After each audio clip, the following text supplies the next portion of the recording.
karena dia mah nggak dicampur apa-apa juga udah najis karena sedikit. Tapi air seember kecipratan air pipis itu namanya bukan air najis, tapi namanya air mutanajis karena kejatuhan najis. Kalau air najis gak bisa jadi suci, tapi kalau air mutanajis bisa jadi suci dengan beberapa cara yang nanti kita akan bahas bersama. Makanya kalau kita bisa membedakan mana najis, mana mutanajis, nanti ke depannya ketika ketemu dengan air yang mutanajis, kita akan punya beberapa cara untuk berubah air tersebut menjadi tidak lagi mutanajis. Halatu wuqu'in najasati fil ma'i, beberapa keadaan jatuhnya najis di dalam air.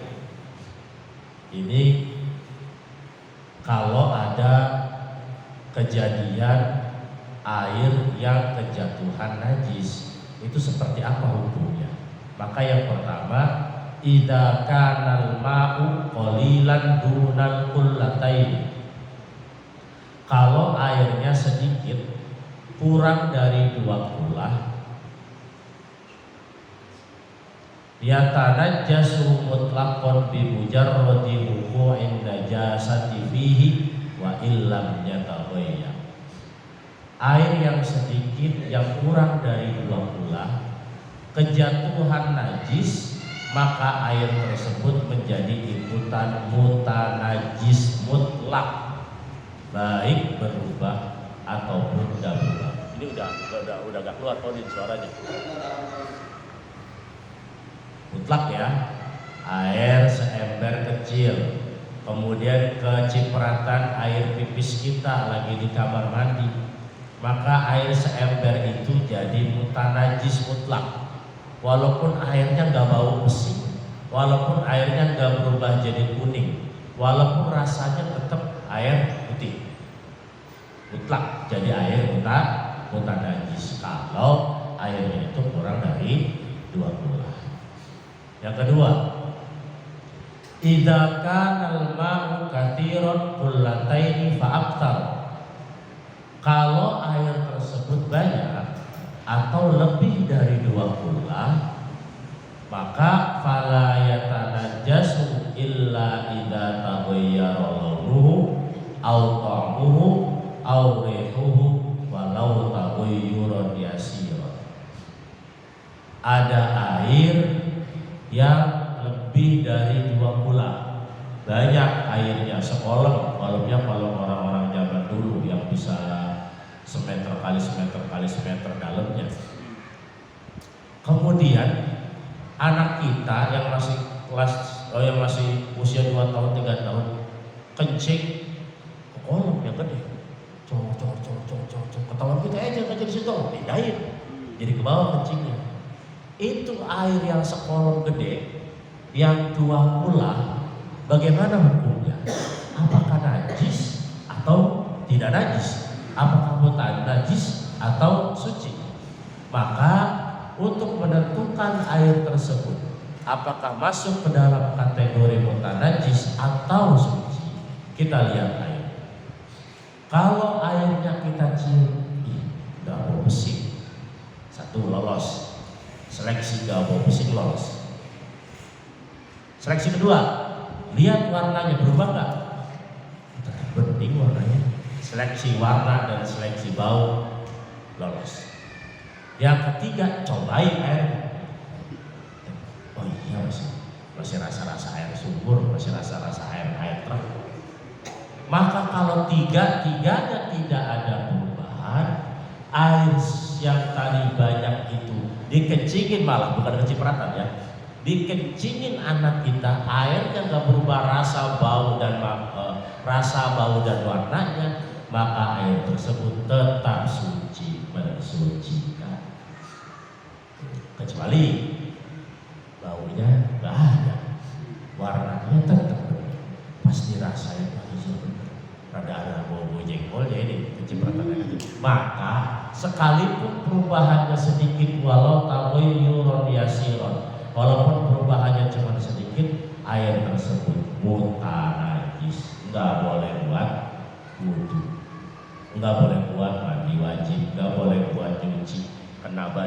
jadinya ikutan buta najis.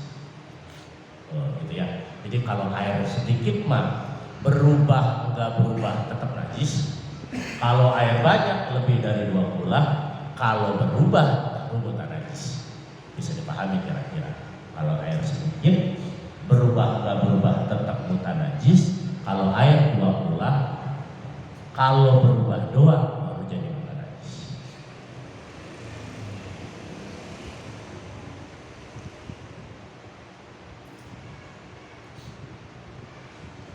Wal qullatani lughatan al jarratani.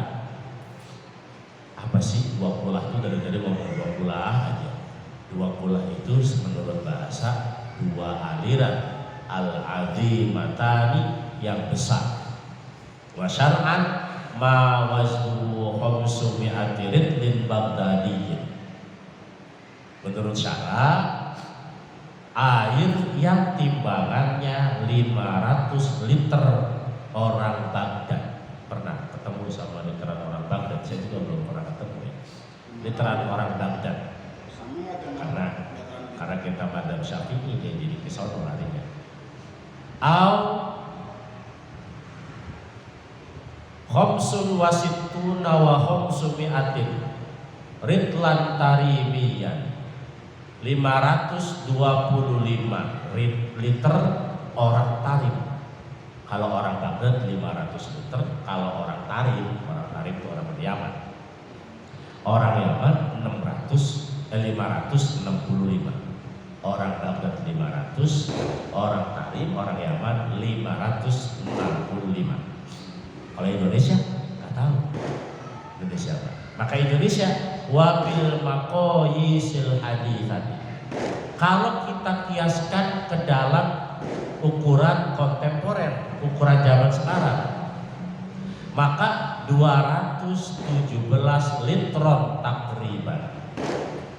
Ukurannya adalah 217 liter kita.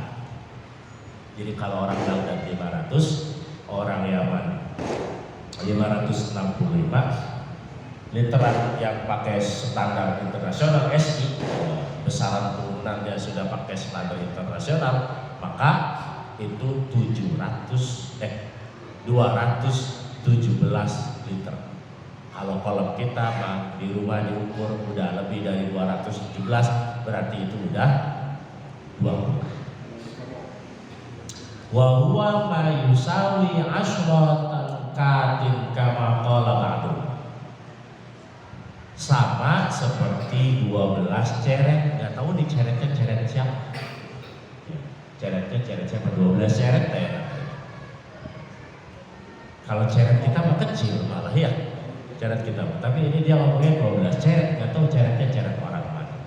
Yang jelas literan kita itu 217, literan orang Baghdad 500, literan orang Yaman 565.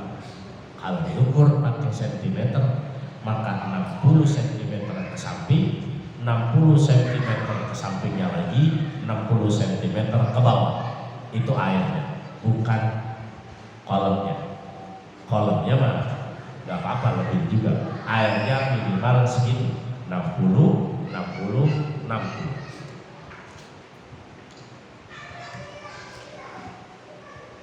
Masailu fil ma'il mutanajjis.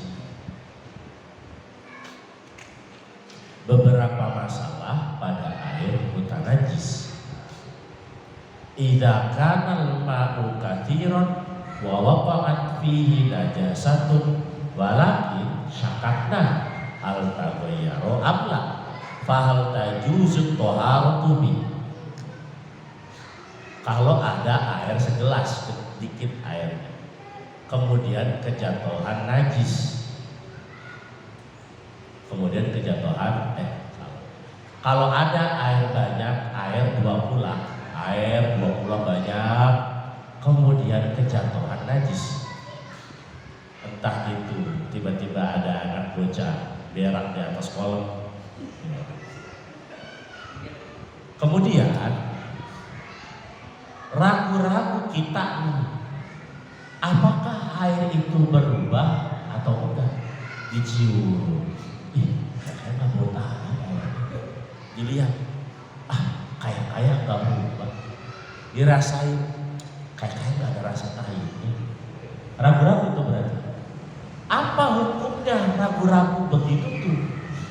Maka na'am tajuzut toharatu bi. Silakan. Air itu boleh digunakan untuk bersuci.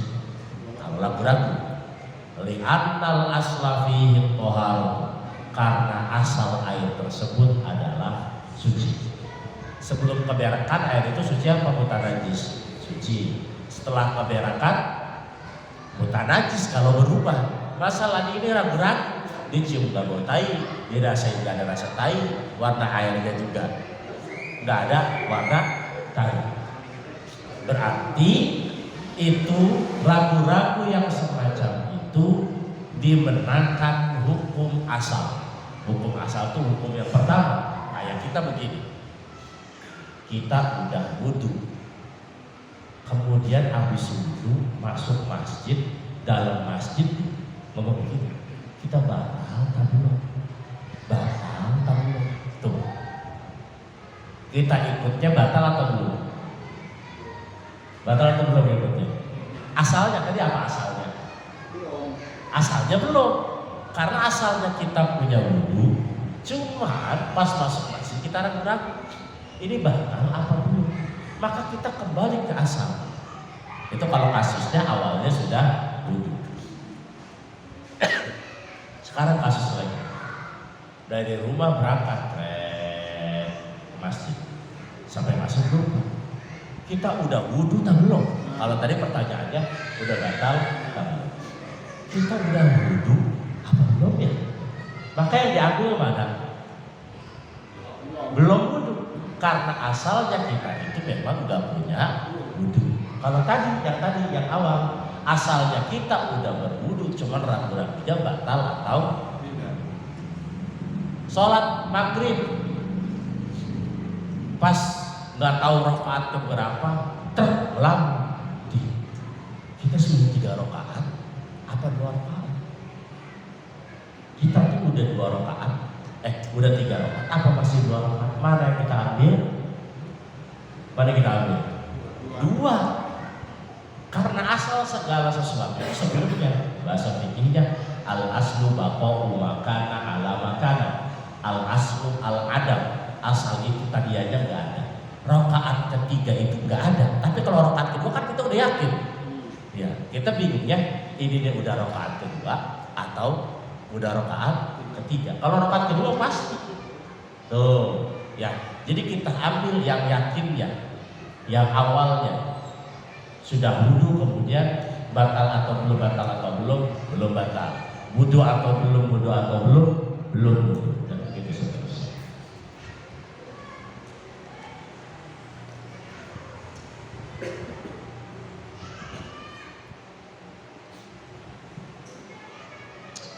Yang kedua, idza kana al-ma'u katsiran wa taghayyar walakin syakakna hal at-taghayyuru bi tahirin am bi najasin fama. Kalau tadi awal air banyak, keberakan orang, ragu-ragu air ini berubah atau enggak. Yang kedua kasusnya beda, ada air banyak, terus pas dilihat airnya berubah, ini air warnanya berubah, tapi kita ragu-ragu apakah berubahnya gara-gara sesuatu yang suci atau berubahnya gara-gara sesuatu yang najis. Pas dilihat, ini si air berubahnya gara-gara apa ya? Oh, jangan-jangan ini mah nih kejatuhan cat warna kuning, jadi begini warnanya. Tapi dicium rada bau pusing-pusing dikit, tapi masih ya air kencing, warnanya kuning yang kayak gini, kayak ragu-ragu apakah kejatuhan sesuatu yang najis atau kejatuhan sesuatu yang suci. Maka nahkumu bithaharati, kita menghukuminya bahwa itu air li'annal asla fil ma'i at-tahar, karena air itu asal awalnya adalah suci. Selama belum kelihatan orang berak di kolam kita udah berarti masih ragu-ragu gitu namanya. Jadi bahasa kerennya begini, malam yatahaqqaq najasatu fahuwa thahir. Sesuatu yang belum pasti, yang enggak pasti najisnya itu suci. Itu kaidah fikihnya tuh. Ini si kain najis tangga raja kan ini. Tahu ya, kilom-kilom nggak ada bekas air kencing, nggak ada tai kucing, nggak ada tai ayam, suci. Ini lantai habis injak anak kita yang habis ngompol, nggak ya? Nggak ada bukti najisnya, nggak ada, airnya nggak ada, baunya nggak ada, suci berarti. Pokoknya malam yatahaqqaq najasatu fahuwa thahir. Kalau najisnya itu nggak ketahuan sama sekali, nggak kelihatan bahwa itu tuh najis, nggak ada bukti yang mendukung bahwa itu najis, itu berarti suci. Sholat di jalan aspal, sholat di jalan depan perumahan sini, kelihatan nggak tainya? Nggak ada, Ustaz, nggak ada tainya, suci. Kelihatan kayak kencingnya? Nggak ada, suci. Sholat di depan kamar mandi memang agak sedikit jelek, tapi kalau nggak kelihatan najisnya, suci. Baju udah sebulan kagak dicuci-cuci, ini kita takut najis doang, ada nggak najisnya? Nggak ada, suci. Gampang tuh, gampang. Kalau kita sudah memahami kaidah fikih itu sebenarnya nggak ada yang susah. Yang bikin susah itu kadang-kadang karena kita belum paham. Dari kamar mandi ke tempat sholat pakai sandal suci, pakai sandal biar nggak kena najis. Ya berarti kalau begitu mau rumahnya najis semua. Pokoknya malam yang tahap najasatu fahuwa, selama nggak ketahuan itu najisnya kayak gimana, suci. Makanya saya pengen kita belajar fikihnya tuh fikih yang simpel, yang nggak meribetin orang, yang nggak bikin orang jadi was-was dan ragu. Ada orang habis lelarian, bocah kecil habis lelarian, tiba-tiba masuk masjid, dikit, kakinya kotor, ada debu-debunya. Jangan toh, tarnya najis, enggak najis banget. Cuman ngeselin perut doang. Najis banget, cuman ngeselin perut karena jadi kotor. Kecuali dia kelihatan injak kucing, tai ayam baru itu najis jelas. Yang ketiga, kasus berikutnya, idza kana al-ma'u katsiran wa taghayyara bi najasin tsumma ba'da fatratin syakakna hal zalat taghayyuru afla famal hukmu nahkumu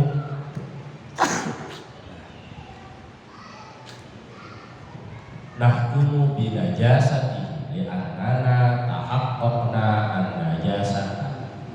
Beda kasusnya.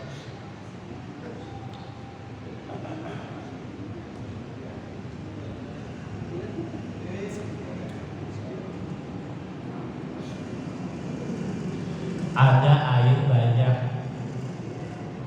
kemudian air tersebut kena najis, airnya berubah, kelihatan jelas berubah, warnanya kah, baunya kah, rasanya, pokoknya berubah aja airnya. Airnya mah banyak, 2 pula. Lambat laun didiemin tuh air, dikuras kagak, diapain kagak, udah diantepin aja. Kemudian air itu setelah didiamkan, kita ragu-ragu, ini apakah air ini yang tadi bau itu, yang tadi warnanya berubah, yang rasanya berubah, ini udah hilang belum ya warna, bau sama rasanya, bau tainya, bau besinya. Ragu-ragu begitu tuh. Maka gimana kita menghukuminya? Hukum air tersebut jadinya najis. Kenapa? Awalnya najis, bukan najis kan, awalnya udah berubah, kelihatan perubahannya, jelas perubahannya, didiemin berbulan-bulan. Kemudian kita lihat lagi airnya, ini udah berubah atau belum? Najis. Al aslu baqa'u makana ala asal itu ya, yang awal tadi. Kalau asalnya najis, ya najis sebelum ada perubahan jadi suci. Gitu. Yang kelima, yang berikutnya al-makfuwatu bidan najasat. Yang dimakfu, kalau kita sering ngomong enggak apa-apa itu dimakfu. Najis yang dimakfu itu apa? Yukfa fil ma'i wal ma'i'i anil najasatil lati la yudriku hattorfu al-basarul muqtada. Najis di air atau di sesuatu yang cair itu ada yang dimakfu, tapi dimakfunya cuma di air doang. Di baju enggak, di peci enggak, di kantong celana enggak, di air doang dimakfunya. Apa yang diampura atau yang dimakfu itu adalah sesuatu yang enggak kelihatan sama mata. Wal maitatil lati la damala sa'i. Dan hewan yang airnya, yang darahnya tidak mengalir. Idza syuqqa minha adun lam yasil damuha. Kalau dipotong badannya nggak keluar darahnya, itu termasuk hewan yang dimakfu. Contohnya kayak kubah, kayak nyamuk, laler, kecil tuh. Coba kita pletek kakinya, keluar ke darahnya? Enggak, kecuali dia habis minum darah, misalkan darah, lalu kita potong anggota badannya, keluar ke darahnya? Enggak, dimakfu itu. Ketika itu jatuh ke air, ke teh jatuh nyamuk, enggak jadi najis air itu. Sekalipun kejatuhan nyamuk, kejatuhan lalat atau kejatuhan semut, tapi cuma di air, enggak di pakaian. Kalau di pakaian maka tidak ada makfu. Asli kalau di pakaian itu nggak ada makfu. Robo keluarin duit, pas kemarin duitnya banyak semutnya. Wah, ini duit dari kemarin kayak pas kita habis dikasih duitnya nempel bulan duitnya. Wah, berarti kita sholat subuh kemarin pakai baju ini, maka sholat subuhnya diulang. Karena kita kantongin najis. Lah kan semut najisnya dimakfu juga kalau di air. La fi taubi wala fil badan. Tidak dalam pakaian dan tidak dalam badan. Tuh, gitu. Ya, jadi makanya orang zaman dulu kalau mau sholat itu peci-peci kayak kita di mana? Itu diketrukin kalau besar-besar. Ketruk dulu. Kenapa? Takut ada semutnya, takut ada nyamuknya, takut ada lalernya, kecoa, kobra apa itu makanya. Ya. Itu saking ikhtiarnya ustaz-ustaz terdahulu. Karena mereka meyakini bahwa hewan-hewan yang air darahnya tidak mengalir itu hanya dimakfu ketika di air, tapi bukan di baju dan bukan di badan. Tapi ada syaratnya. Allah yakuna bifi'lihi. Kalau tidak dilakukan dengan pekerjaannya orang. Ada teknik, lalu kita ketebak pet, jatuh sini, pluk, atau ambil lagi sama kita, pluk, jatuh lagi diambil lagi. Itu air terus-terusan gitu tuh, enggak jadi mutanajis. Kapan tuh air jadi mutanajis? Saking keselnya, yang ketiga ditepak, masukin, pluk. Maka kalau itu nyamuk, laler, semut masuknya gara-gara kita. Biasanya kalau kopi ada semutnya ya, kita itu bersihin pakai tangan, jangan diketrukin. Diketruk nih, semutnya lari kemana? Jatuh ke air. Semut yang kita ketrukin yang jatuh ke air itu namanya bifi'li, pakai pekerjaan kita. Jadi airnya mutanajis. Kalau semutnya mati, kalau semutnya berenang titik naik lagi. Tapi kan rata-rata mati. Makanya kalau ada semut di pinggiran gelas, bersihinnya pakai tangan. Isihin pakai tangan, keluarin. Jangan diketruk. Kalau diketruk itu semut jatuh ke air gara-gara semut apa gara-gara kita? Gara-gara kita. Kalau gara-gara kita, berarti kita yang jatuhin semutnya, bukan semutnya yang bunuh diri. Nah gitu ya. Jadi seenggaknya ntar kalau pas ngopi disemutin, ketika pakai jari dibersihin. Walaupun di dalamnya ada semutnya udah pada jatuh, ambilin aja pakai jari, ambil aja. Jangan diminum. Udah nggak apa-apa lah, coba kayak aja ya, buangan sana. Jangan, haram. Semut mah nggak boleh dimakan, nggak boleh. Ya.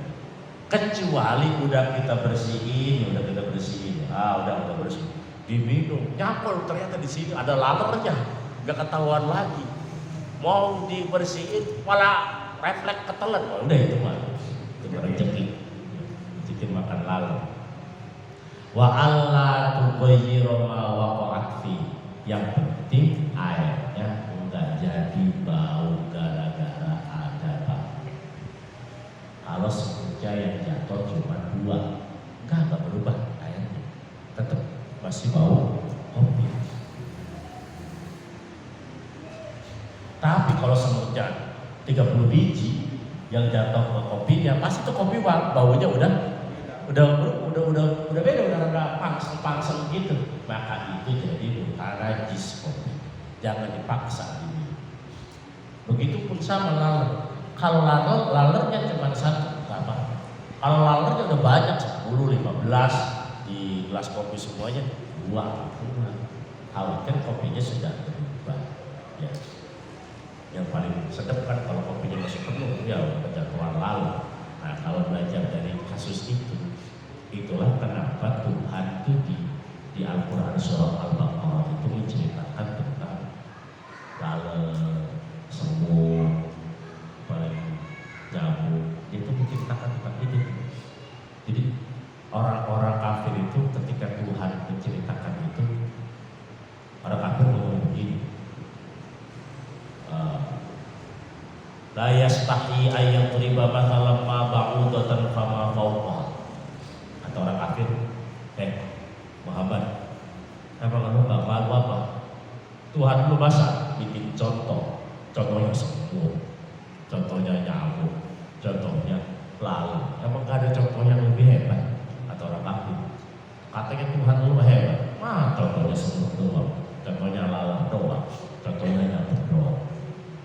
Ternyata ketika diteliti, kenapa Allah itu membuat contohnya dari lalat, nyamuk, semut dan teman-temannya, hewan-hewan yang sangat kecil, mikroorganisme walaupun belum masuk mikroorganisme, karena masih kelihatan pakai mata. Karena Allah itu mengajari kita jangan sampai kita kayak semut, kayak lalat, kayak nyamuk dalam usaha kita memenuhi kebutuhan hidup. Jangan kayak semut, jangan kayak lalat, jangan kayak nyamuk. Lalat itu kalau mau makan, kenapa harus menceburkan diri ke kopi? Ngapain sampai nyeburin diri ke kopi? Kan nanti akhirnya nggak bisa bertahan gitu. Kan bisa nggak harus nyeburin diri? Sama semut juga. Kenapa harus nyeburin diri kan? Karena ketamakan. Tamak semut tuh, tamak lalat tuh. Nyamuk sih, coba ya. Ada nyamuk yang kenyang terus terbang? Enggak. Kalau belum mondoy, belum udah kesusahan terbang, enggak bakal terbang terus. Orang sedot darahnya, mak, serakah. Padahal udah minum sedikit selesai juga, terbang lagi dia bisa enak. Itu Tuhan tuh mengajarkan kita kalau untuk urusan mencari kehidupan jangan sampai mempertaruhkan nyawa. Kelihatan bodohnya nantinya kayak semut, kayak nyamuk dan kayak laler sayapnya. Orang kafir nggak sampai ke situ. Orang kafir nggak sampai ke situ. Jadi Rabbana ma khalaqta hadza batila, Tuhan itu tidak mungkin menciptakan segala sesuatu itu batil. Itu bagian. Turuku tathiril ma'in najisi yakunu tathiruhu bitalati turukin. Kalau ada orang Jawa saya ngomong turukin, turukun gitu, takutnya pada ketawa doang ya, karena kalau di Jawa bahasa aneh. Makanya turuk itu jalan-jalan, beberapa jalan. Makanya kemaluan wanita bahasa Jawanya itu karena jalan banyak, jalan pipis, jalan haid, jalan ke keputihan, sama jalan punyanya Bang Udin. Makanya banyak yang jalan, jadi dinamakannya ayat hura binafsihi ya zulat tagoyuru bitulil mukti wadaka idakana kullatain fakar. Bagaimana, apakah bisa air udah muntah najis itu jadi suci? Air 2 kolam diberakin sama anak kecil, 2 pulang banyak diberakin sama anak kecil, bisa jadi suci gak? Bisa. Yang pertama caranya didiemin setahun. Ya. Pas sudah setahun, oh iya, tainya hilang. Nih, ternyata tai itu bisa dihancurkan oleh pengurai dan apa macam-macam, jadi gas dan seterusnya. Hilang tainya, warnanya juga jadi jernih lagi. Wah, akhirnya berubah jadi suci. Didiemin aja udah. Yang kedua, ayat hura bi idafatil ma'i alaihi wa yakuna ba'da dzalika kullatain fa aktsar wa hadha ma yusamma bil mukaththara wa la yadhuru bi idafati najisin alaihi ka baulin. Air seember kecipratan air kecil, muntah najis gak airnya? Muntah najis. Gimana tuh air seember buat jadi suci?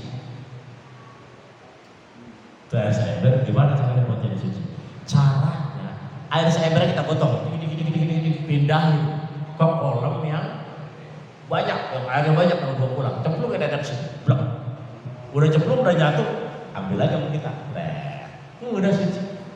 Atau ini 1, 2, 3, 4, 5, 9 orang, 10 lah, 10 orang di rumahnya punya anak kecil semua.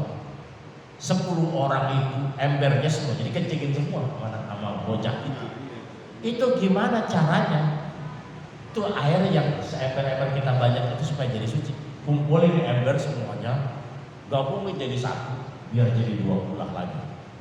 Biar jadi 2 kulah. Kalau itu air dikumpulin nih, jadi 1 kolam, 2 kulah itu, terus gak bau besi, warnanya gak berubah, rasanya gak ada rasa air kecilnya, maka air itu suci mensucikan. Udah cipukin lagi misah mah muntah najis, pas gabung malah jadi suci. Yang penting syaratnya harus jadiin 2 kulah. Maka nggak boleh begini. Air sekayung kita ya.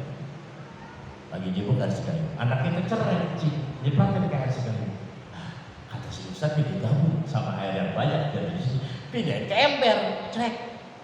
Ember 2 kulah enggak bisa itu mah. Harus ditemuinnya ke air 2 kulah. Lemparin dulu ke kali. Tuang ke kali. Ambil lagi. Jadi suci. Itu caranya, gampang ya. Ayat hura binuqsanil ma'i bi syarti alla yanqusa al-baqi an kullatain. Kalau tadi ditambahin, yang ketiga cara ngilangin buta najis dalam air, dikurangin air. Sumur, masih ada punya sumur, Bang. Ada punya sumur di rumah, sumur gede masih ada. Di kampung masih. Gede masih ada di kampung, itu sumur gede. Masih. Udah. Kalau ada sumur gede sumurnya, ada bangkai tikus di dalamnya, bau nggak? Bau. Gimana caranya? Tuh air supaya jadi suci. Ambil tikusnya, bisu, air harus bautan, terus mau pakai, maka caranya dikurangin. Apanya? Airnya dikurangin, disedotnya terus. Sedot terus. Habis disedot dapat 10 menit. Ih, hilang udah ini mah. Udah enggak bau. Pakai lagi. Kalau tadi ditambahin itu yang apa? Ini dikurangin. Dan saya pernah mengalami ini di bapak saya waktu saya masih TK. Sumurnya kejatuhan tikus. Wow.